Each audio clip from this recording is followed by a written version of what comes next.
Hey TikTok! So today I wanted to show you what I do in a day as a molecular biologist working with nematodes for the summer.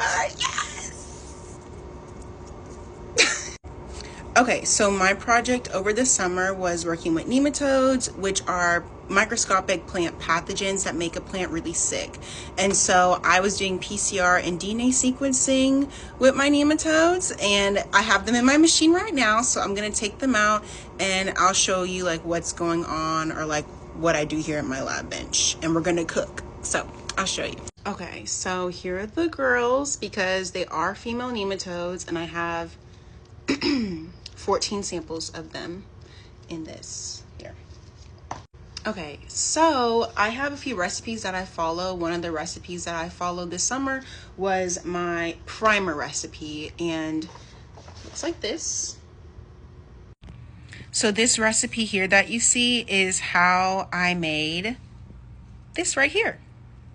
And so now that I have finished like the PCR part, now it's time to move on to the gel.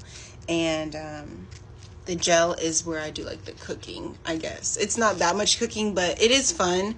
And I'll just show you like what I do. Okay, so this is where I make my gel. So we weigh out the gel powder first, and then I mix it in with my liquid over there.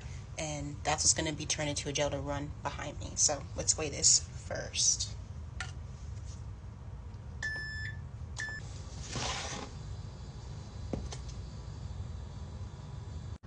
Okay, so now I have my gel mixture here. It's pretty mixed up, I guess you could say. Like, I've mixed it pretty good. I'm just gonna throw it in the microwave for about a minute and a half until it boils. So as you can see, it's literally boiling. Well, you can't really tell, but it's boiling. It's really hot. So we're gonna set this down and we're gonna come back to it when it cools. So in the meantime, while my gel is cooling before I go to the next step, I'm just gonna like clean up some dishes I got dirty yesterday. Okay, so small science lesson. This is my tray right here that I put my gel in once it has cooled officially. And these are what's called the wells. So this is what each DNA sample is going to go into individually.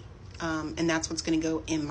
Okay, so my last part cut me off, but I meant to say like this is what's going to go in my tank whenever the gel has hardened. And yeah. Okay, so now that my gel has cooled, I'm sorry, I keep saying, okay, so now that my gel has cooled, I'm going to transfer it into here.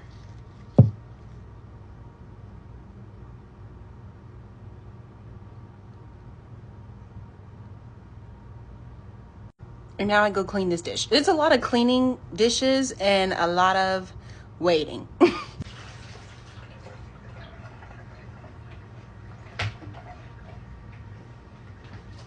Now my gel has hardened because it's cloudy now.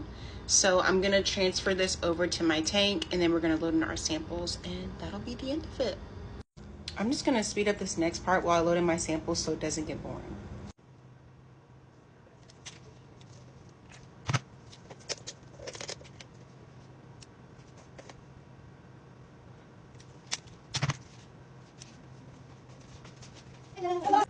So while it's running for the next hour, I'm just gonna be taking care of some office things, and I'll get back. We are back. Excuse me. So my timer is about to go off in 10 seconds to go stop my gel from running, and then I'm gonna take a picture of it and we're gonna see what the final results say. Done.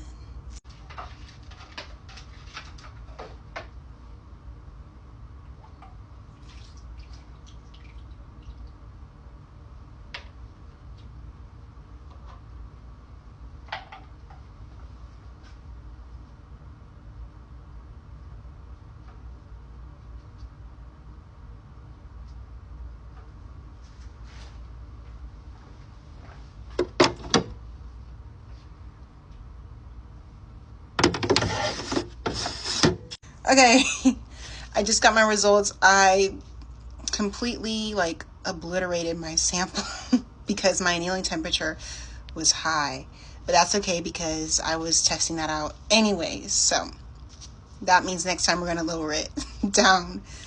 But yeah, I'll show you the picture when I print it out. So as you can see, I don't have any bands compared to a picture I showed earlier. I had bands. For reference, here's a picture of a really good reading. And here's what I got. So all in all, that protocol did not work with that annealing temperature, and that's okay. So that was the end of that. That took in total like 3.5 hours, and I got nothing, which just means I'm gonna have to do it again. And that's okay. It's just a lot of trial and error when it comes to PCR, especially my assignment specifically. That's okay. So thanks for watching if you watched this far. Bye.